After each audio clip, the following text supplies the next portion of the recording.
Assalamualaikum warahmatullahi wabarakatuh. Alhamdulillahi ala ihsanih wa syukru lahu ala taufiqihi wa amtinani wa ashhadu an la ilaha illallah ta'ziman li sya'nih wa ashhadu anna Muhammadan abduhu wa rasuluhu da'i ila ridwanih. Allahumma salli wa sallim ala nabiyyina wa habibina Muhammad wa ala alihi wa ashabihi wa ikhwani. Allahumma aslih lana dinana alladhi huwa ismatu amrina wa aslih lana dunyana allati fiha ma'ashuna wa aslih lana akhiratana allati fiha ma'aduna waj'alil hayata ziyadatan lana fi. Salawat dan salam kita ucapkan untuk Nabi Muhammad sallallahu alaihi wasallam, segenap keluarga dan sahabat beliau serta umat beliau yang setia menjalankan sunnah beliau sampai dunia kiamat. Para jamaah yang semoga dirahmati oleh Allah, kita akan melanjutkan pembahasan tentang hijrah sebagai salah satu perjalanan hidup yang mulia dari Nabi Muhammad sallallahu alaihi wasallam adalah berhijrah dari Makkah ke Madinah. Yang kemudian hijrah ini menjadi bagian dari syariat Islam kalau memang kondisinya mengharuskan demikian. Merupakan kewajiban berpindah dari baladul kufur, negeri kekafiran, ke negeri Islam.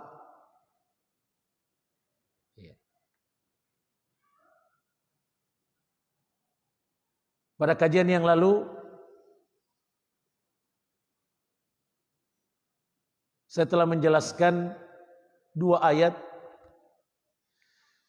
yang dicantumkan oleh penulis rahimahullah tentang kewajiban hijrah kalau memang sudah saatnya, yaitu ayat yang terdapat di surah An-Nisa dan surah Al-Ankabut.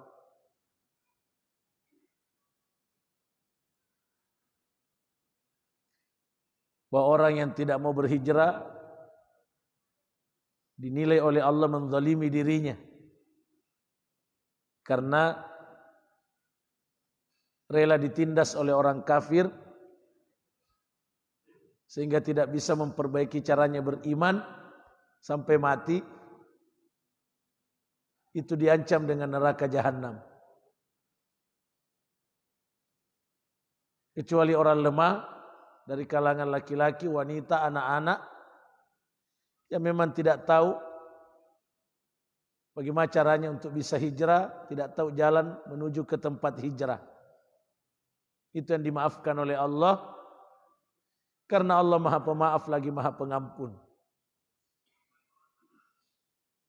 Kemudian di surah Al-Ankabut Allah menyeru hamba-hambanya yang beriman,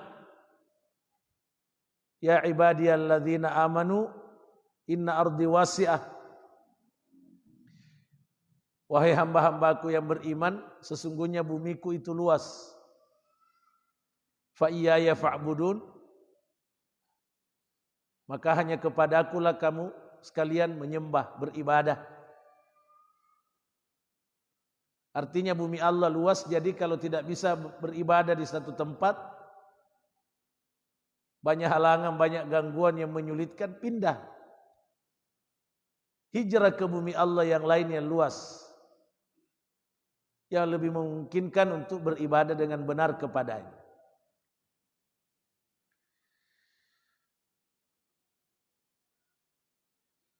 Kemudian kita akan baca selanjutnya. Wad dalilu alal hijrati minas sunnah. Kata penulis, adapun dalil tentang wajibnya hijrah yang terdapat dalam sunnah Nabi sallallahu alaihi wasallam, qauluhu sallallahu alaihi wasallam, sabda Nabi sallallahu alaihi wasallam, la tanqati'ul hijratu hatta tanqati'at taubah. Tidak terputus kewajiban hijrah sampai terputusnya taubat, sampai tidak diterimanya taubat. Wala tanqati'ut taubatu, dan tidaklah taubat itu terputus hatta tatlu asy-syamsu min maghribiha, sampai matahari terbit dari arah barat.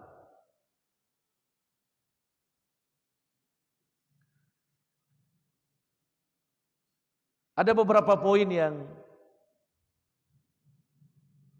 saya akan jelaskan dari hadis mulia ini. Yang pertama, hadis mulia ini menegaskan wajibnya hijrah sampai terbitnya matahari dari arah barat, artinya sampai menjelang kiamat. Karena terbitnya matahari dari barat itu tanda besarnya kiamat. Jadi selama Allah masih menerima taubat hambanya, selama itu juga kewajiban hijrah tetap berlaku. Kalau memang keadaannya menghendaki.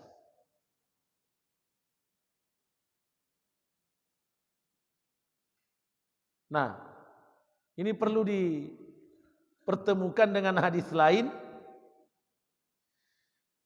yang kalau dilihat sepintas bertentangan, yaitu sabda Nabi sallallahu alaihi wasallam, la hijrata ba'dal fathi walakin jihadun wa niyah. Tidak ada lagi hijrah setelah Fathu Makkah, setelah dikuasainya kota Makkah oleh Islam. Walakin jihadun wa niyah, yang ada, yang tetap wajib adalah jihad, berjuang di jalan Allah, wa niyah, dan selalu berniat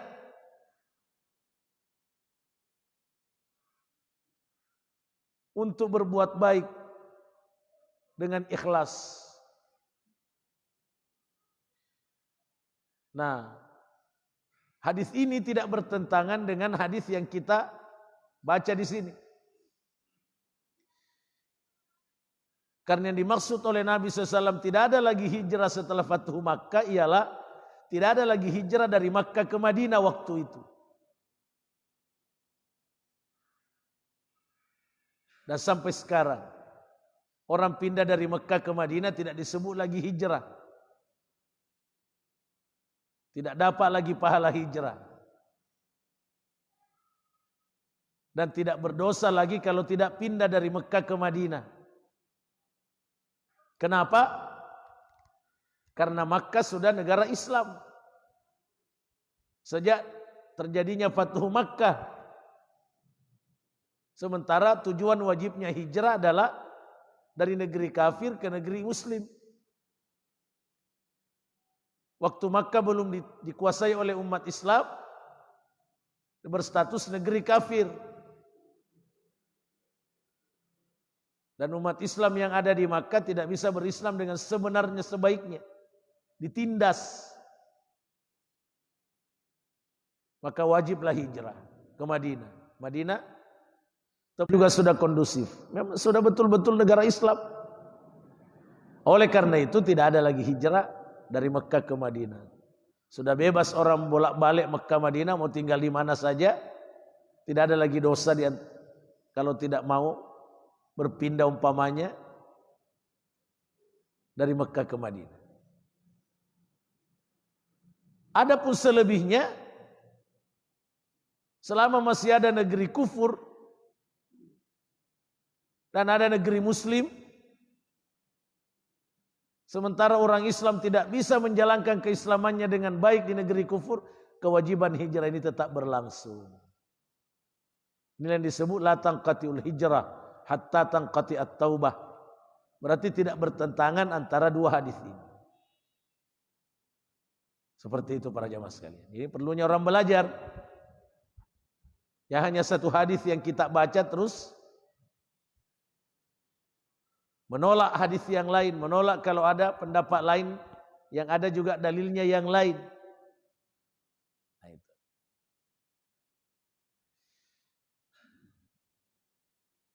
Maka sampai pada ayat Al-Quran,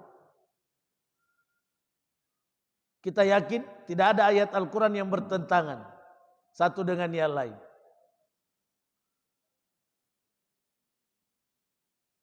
Karena Allah memberi jaminan. Afala yatadabbaruna al-Qur'an.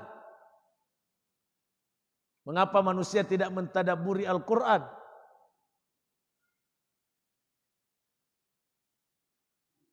Salah satu hasil yang dapat ditemukan ketika kita mentadabburi Al-Qur'an, walau kana min indi ghairillah, sekiranya Al-Qur'an itu berasal bukan dari Allah, lawajadu fihi ikhtilafan katsira.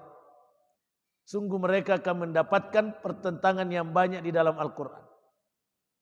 Tumpang tindih, rancu, aturan-aturannya, berita-beritanya.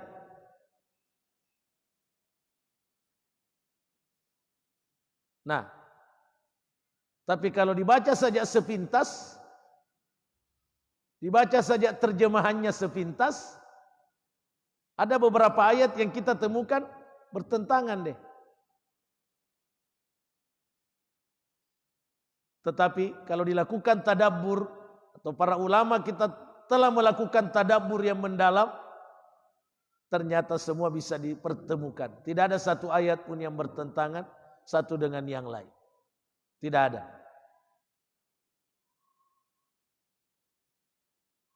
Nah, samalah dengan hadis ini.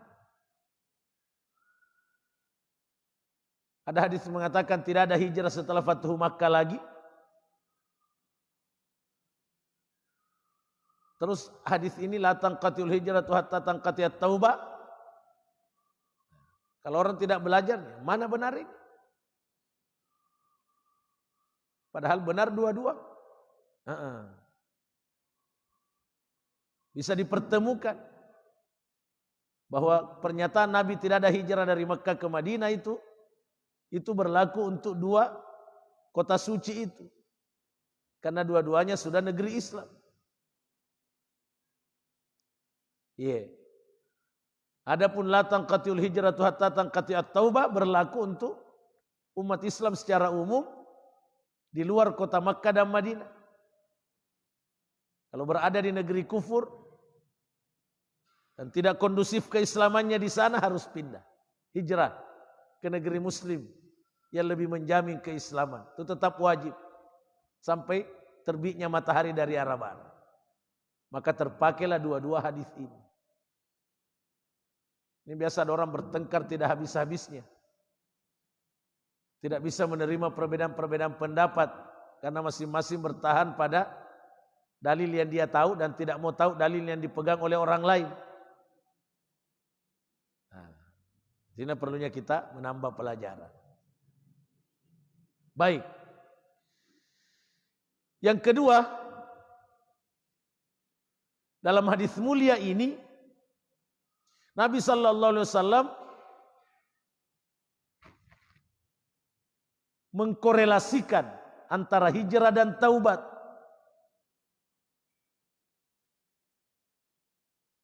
Dengan sabdanya la tanqatiul hijrah hatta tanqati'at taubah. Tentu Nabi tidak sekedar menyebut ini, menggandengkan penyebutan hijrah dan taubat di sini. Ya.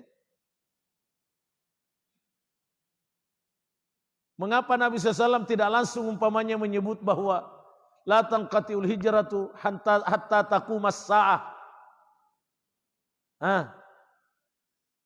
Tidak terputus kewajiban hijrah sampai kiamat. Ya. Tapi Nabi menyebutnya dengan menyebut apa? Kewajiban hijrah itu berlaku selama diwajibkannya taubat. Apa korelasinya para jamaah sekalian? Korelasinya adalah taubat itu salah satu faktor yang paling mendukung taubat adalah lingkungan. Dan oleh madece tobata nareko lingkungan nadekna mendukung. Oleh karena itu, kalau mau tobat, salah satu konsekuensi yang harus ditempuh hijrah. Hijrah. Tinggalkan lingkungan yang tidak mendukung tobat kita.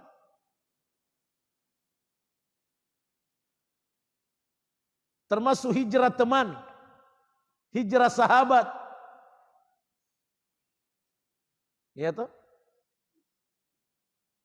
Mau tobat, tapi teman bergaulnya tetap orang-orang yang belum terarah. Sulit. Hampir mustahil. Lalu bertemu dengan orang alim, orang ini bertanya, masih adakah tobat untukku? Karena sudah 99 orang yang saya bunuh. Lalu saya bertanya kepada seseorang dan orang itu mengatakan tidak ada lagi. Maka ku sempurnakanlah pembunuhanku menjadi 100 dengan dia. Tapi betulkah? Tidak ada betul pintu tobat lagi untukku? Orang alim ini mengatakan masih ada. Bukan karena takut dibunuh ya. Jangan dipahami begitu. Bukan karena takut dibunuh, memang masih ada. Tapi kata orang alim itu syaratnya tinggalkan lingkungan. Salah kita onromu dia mulai tobat koko itu. Banyak pengaruh lingkungan. Pergi ke negeri lain yang lebih kondusif. Kau menyembah Allah bersama mereka di sana, orang-orang yang menyembah Allah di sana. Pergilah orang itu. Di tengah lalem mati. Kan begitu Pak? Dicabut nyawanya oleh Allah di tengah perjalanan. Maka bertengkarlah malaikat yang ditugaskan mengadab oleh Allah dengan yang ditugaskan memberi rahmat.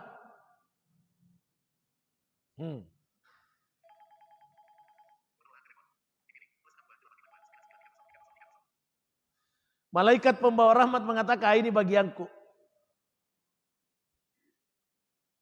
Ini bagianku karena malaikat azab dulu mengatakan, ini bagianku.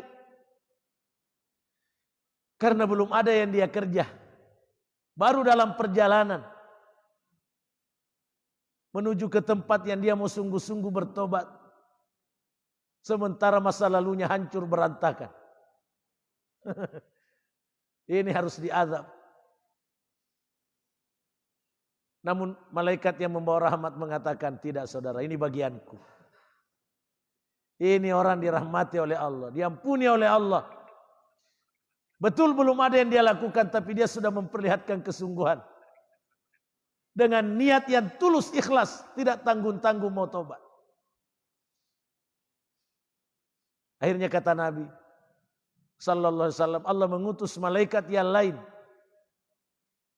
yang menyerupai manusia untuk mengukur perjalanan orang ini yang mana lebih jauh. Tempat yang dituju atau tempat yang ditinggalkan. Ternyata sudah lebih jauh tempat yang ditinggalkan. Hanya beberapa jengkal saja. Jaraknya lebih dekat ke tempat yang dituju. Diampuni dosanya oleh Allah. Masya Allah. Diampuni dosanya oleh Allah. Dalam riwayat yang lain,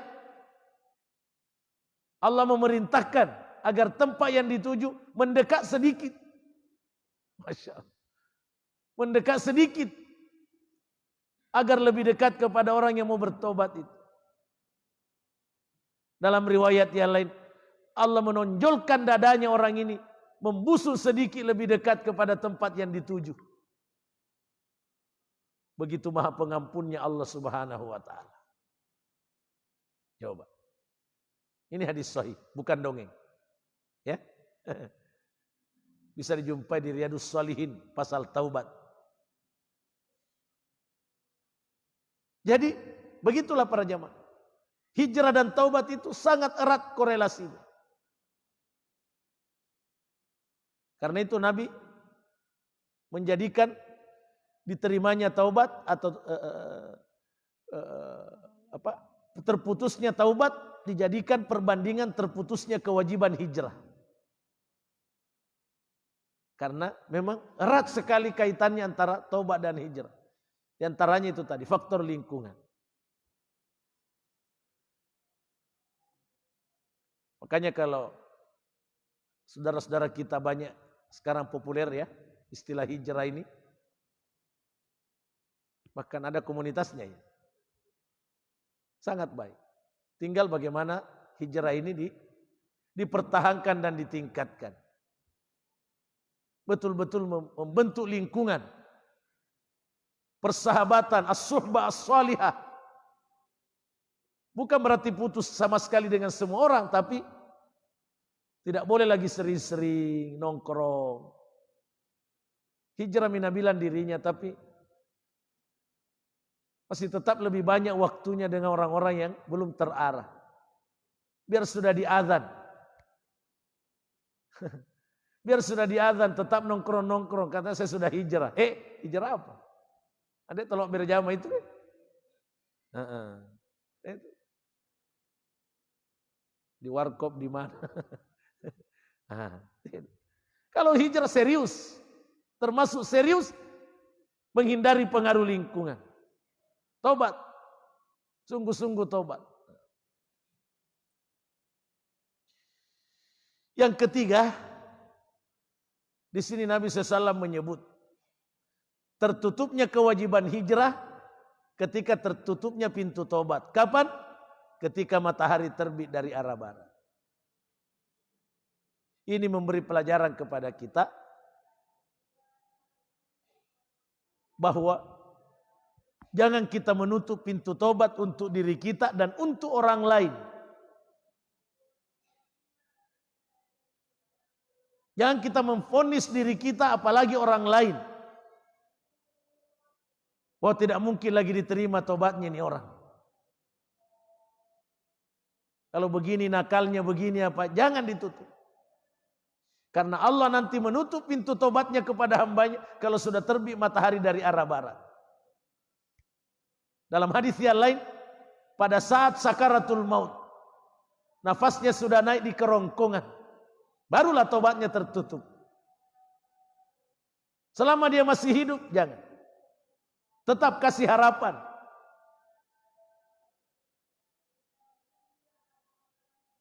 Ada mubalik,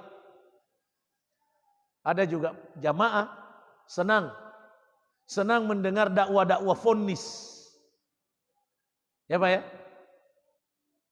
Kalau ada mubalik berdakwah tidak memvonis, dianggap dakwanya tidak menarik. Dianggap dakwah pengecut jihad itu. Wah, tunggu dulu. Pada cenik. Tidak. Yang kita berani-berani menutup pintu tobat untuk orang lain. Jangan. Karena siapa tahu dia bertobat dan lebih baik daripada orang yang menutupkan pintu tobat untuknya. Ya Pak? Kita tetap menyampaikan ini dosa, ini berbahaya. Tapi jangan memvonis pelakunya. Karena dia nak diterima tobat miko kama. Rahmat Allah. Kenapa? Inna Allah yaghfiru dzunuba jami'a. Sungguh Allah mengampuni semua dosa. Para ulama mengatakan surah Az-Zumar ayat 53 adalah arjal ayat. Arjal ayat. Apa itu arjal ayat? Ayat yang paling memberi pengharapan untuk diampuni oleh Allah. Masya Allah. Arjal ayat fil Quran. Jadi orang yang mau berputus asa, nasihati dengan ayat. Ada juga orang begitu. Tak kalana basah, dek ton naga harapan ni. Dek negara rana kaili nak kutanya pesat season. Tidak boleh begitu. Tidak boleh. Makanya Dua ibadah hati itu harus selalu diseimbangkan. Al-khauf war raja. Rasa takut dan rasa harap kepada Allah harus seimbang. Tidak boleh ada salah satu yang mengalahkan yang satunya. Kapan rasa takut kepada dosa-dosa kita seperti mengantar kita berputus asa, langsung imbangi dengan harapan. Tidak. Allah Maha Pengampun. Allah bersedia menerima taubat selama belum sakarat dan selama matahari belum terbit dari arah barat. Sebaliknya, kapan harapan itu membuat kita rasanya terlena dan menggampang-gampangkan dosa karena selalu mengatakan Allah Maha Pengampun, cepat hadirkan rasa takut. Iya, Maha Pengampun memang Allah, tapi kalau bukan kita nampuni bagaimana? Iya, Maha Pengampun memang Allah, tapi siapa yang jamin kalau sementara berdosa kena cabut kinyawata? Itu namanya menyeimbangkan antara al-khauf war raja. Cuma yang banyak sekarang orang lebih banyak mengharap, Pak ya. Yang banyak sekarang di kalangan umat ini lebih besar harapannya daripada takutnya. Iya. Sampai yang tidak sholat pun masih mengharap syurga. Dia kok sempajengnya tapi kalau dia mati untuk Islam saya siap. Tiket gratis ke syurga siapa bilang?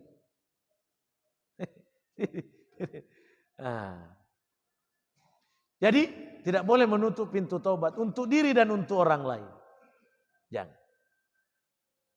Karena Allah terus menerus menerima taubatnya seorang hamba. Sebagaimana Allah menerima hijrahnya seorang hamba sampai terbitnya matahari dari arah barat. Dalam hadis yang lain sampai sakaratul maut. Yang keempat, penjelasan dari hadis mulia ini adalah pemberitahuan nabawi bahwa matahari nanti akan terbit dari arah barat. Betul-betul matahari nanti akan terbit dari arah barat. Sebagai salah satu tanda besarnya hari kiamat. Ini wajib kita percaya.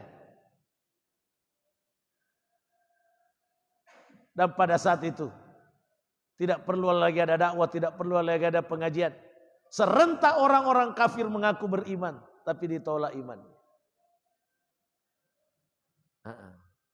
Tidak ada, tidak perlu orang diajak terus ke pengajian. Baru datang tas satu-satu. Datang yang mau datang, tidak yang tidak.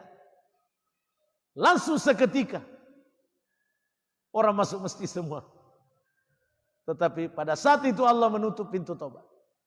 Hanya yang betul-betul beriman, yang betul-betul bertaubat sebelum itu, yang diterima taubatnya oleh Allah. Ya, yang nanti taubat kalau pada saat itu terjadi, tertutup rapat. Tidak ada. Wala tanqati'ut taubatu hatta tatlu asy-syamsu min maghribiha. Allah tidak memutus pintu taubat sampai terbitnya matahari dari barat. Kalau sudah itu terjadi, tidak ada. Selesai masalah. Sebagaimana kalau sudah walaisatit taubah dalam Al-Quran surah Nisa sudah dilalui dari Ustadz Bahar, Masya Allah, ya. Luar biasa jamaah Muhammadiyah ini. Saya ikuti kemarin sepintas sudah di Al-An'am. Wih, kok hati-hati kena ulama nih tuh. Saya akan disuruh dilabeki. Masya Allah. Dari Al-Fatihah saya kira ya. Bergelimang dosa. Hatta idza hadara hadahumul maut. Akhirnya kematian datang menjemputnya baru dia berkata ini tuh betulan. Napa ni maka tobat nama kokoh faodeh. Tertutup rapat. Walalladzina yamutuna hum kuffar. Tidak diterima juga tobatnya orang yang mati dalam keadaan kekafiran. Ulaika atadna lahum adzaban alima. Siksa yang pedihlah yang menantinya di akhirat. Begitu. Ya? Jadi betul-betul nanti akan terbit matahari dari barat.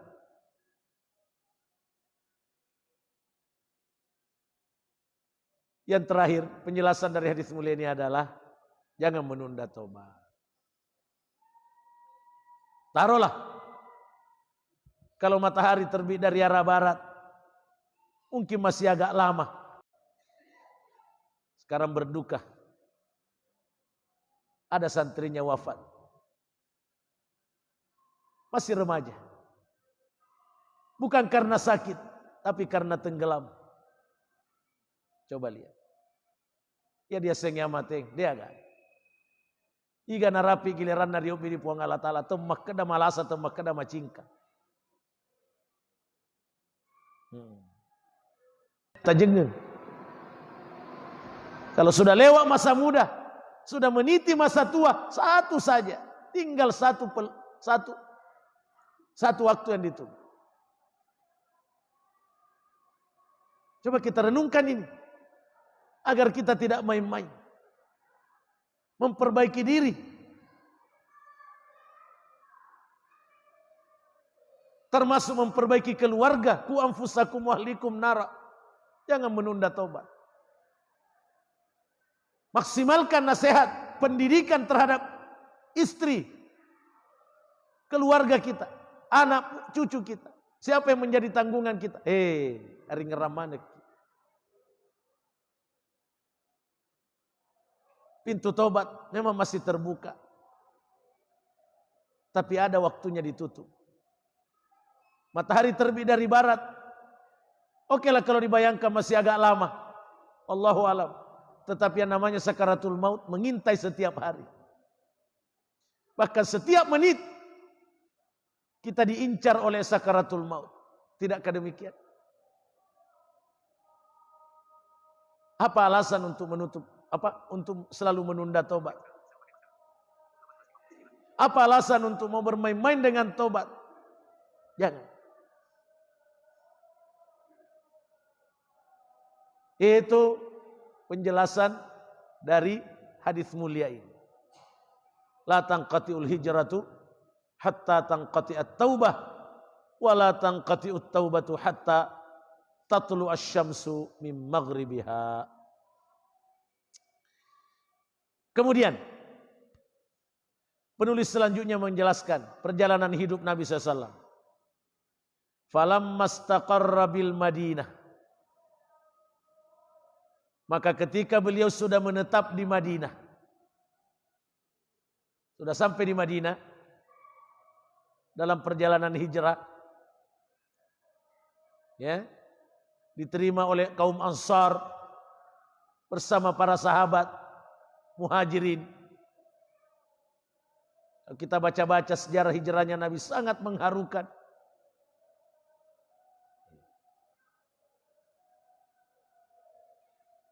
Sangat mengagumkan ya. Bagaimana kaum Ansar di Madinah yang telah mempersiapkan diri sebelumnya. Luar biasa kegembiraannya menerima Nabi dan para sahabat.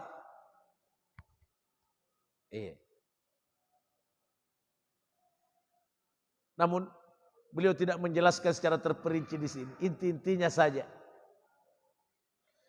Falamma istaqarra bil Madinah. Tak kala Nabi SAW sudah menetap di Madinah. Umira bi baqiyati syara'il Islam. Maka beliau diperintahkan untuk menjalankan syariat-syariat Islam yang lain.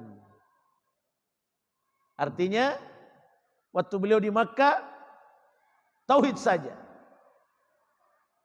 Selama 10 tahun, tauhid saja yang didakwakan. Nanti tahun ke-11 kenabian beliau Mi'raj, Isra Mi'raj untuk menerima kewajiban salat.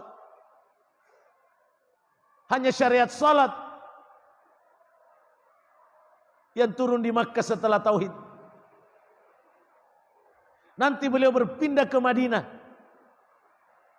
Baru turun syariat Islam yang lain sampai sempurna. Falamma istaqarra bil Madinah umira bi baqiyati syara'il Islam. Mislu zakah. Contohnya zakat. Syariat zakat itu nanti di Madinah baru diperintahkan, diwajibkan. Wassaum. Perintah puasa, kewajiban puasa nanti di Madinah. Ahli sejarah mengatakan nanti tahun kedua Hijriah. Ya. Tahun kedua Hijriah baru disyariatkan zakat, puasa. Wal haj, syariat haji. Malah syariat haji nanti di tahun ke-9 Hijriah. 2 tahun sebelum Nabi wafat baru diwajibkan haji. Wal azan, syariat azan, panggilan untuk salat nanti di Madinah. Wal jihad, syariat jihad, jihad perang nanti di Madinah.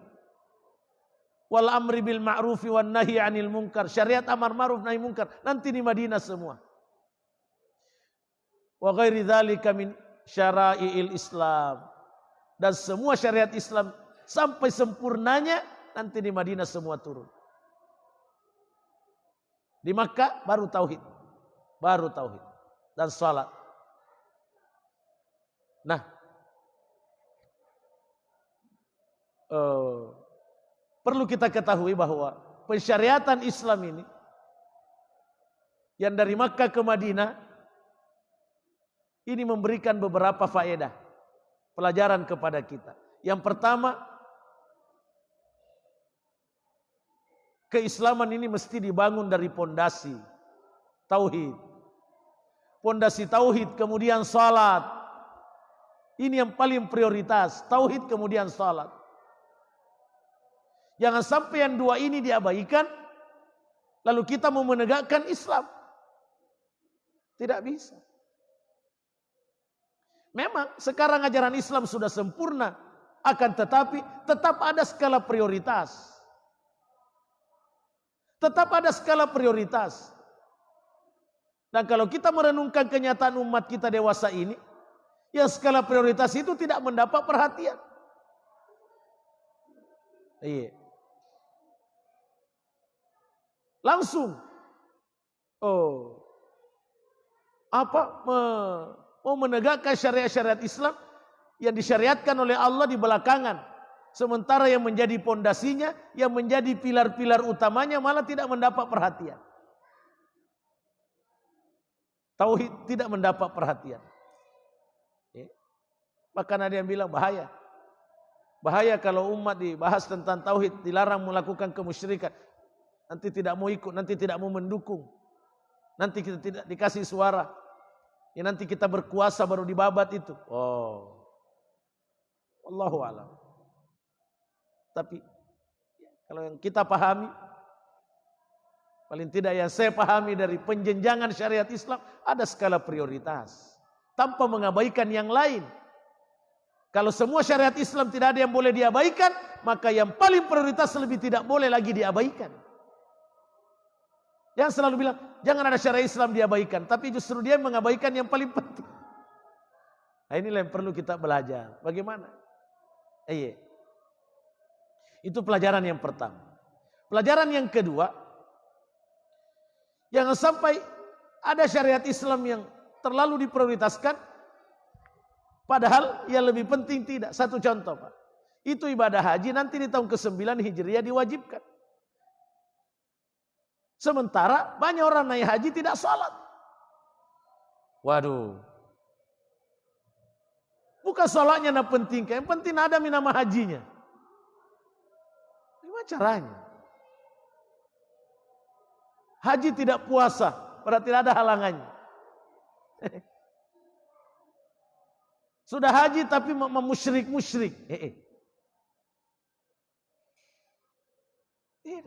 Ini karena kesalahan dalam memahami syariat Islam. Jadi penjenjangan syariat Islam itu menunjukkan ada skala prioritas. Ada yang lebih diutamakan tanpa mengabaikan yang lain. Tapi jangan yang tidak diutamakan justru itu yang kita utamakan, lalu yang diutamakan malah tidak diutamakan. Ini penting. Kemudian syariat Islam ini semuanya turun di Madinah sampai 10 tahun. Akhadha ala hadha asyra sinin, sampai 10 tahun. Ada semua di situ. Ya. syariat Islam yang mengatur seluruh aspek kehidupan. Al-Quran yang 30 juz ini. Iya. Dan sunnah-sunnah Nabi SAW itu semua terjadi di Madinah selama 10 tahun dengan tidak mengabaikan tauhid. Semua syariat Islam yang turun di Madinah tetap disertai dengan dakwah tauhid. Tetap. Iya. Coba kita perhatikan ayat-ayat yang turun di Madinah itu tetap selalu disertai dengan ayat-ayat tauhid. Itu menunjukkan bahwa tauhid landasan, tauhid pondasi. Dan ada beberapa syariat Islam tetap disertai dengan perintah salat. Perintah salat, waqimus shalah wa atuz zakah. Zakat disyariatkan di Madinah, tapi tetap didahului dengan perintah salat yang disyariatkan sejak di Makkah. Itu menunjukkan pentingnya salat. Ketika Nabi menyebut rukun Islam, tetap menyebut salat, syahadat, salat, saum, zakat, baru haji. Dan begitulah seterusnya. Jadi ini jangan, kita mesti tahu yang mana ajaran Islam yang paling prioritas. Saya ulangi, kalau semua ajaran Islam tidak ada yang boleh diabaikan, maka lebih tidak boleh lagi diabaikan yang memang prioritas, lebih prioritas. Waktu sudah masuk, insya Allah lanjutan tulisan ini kita sampai pada wa ghairi dzalika min syara'il Islam. Nanti kita akan lanjut pada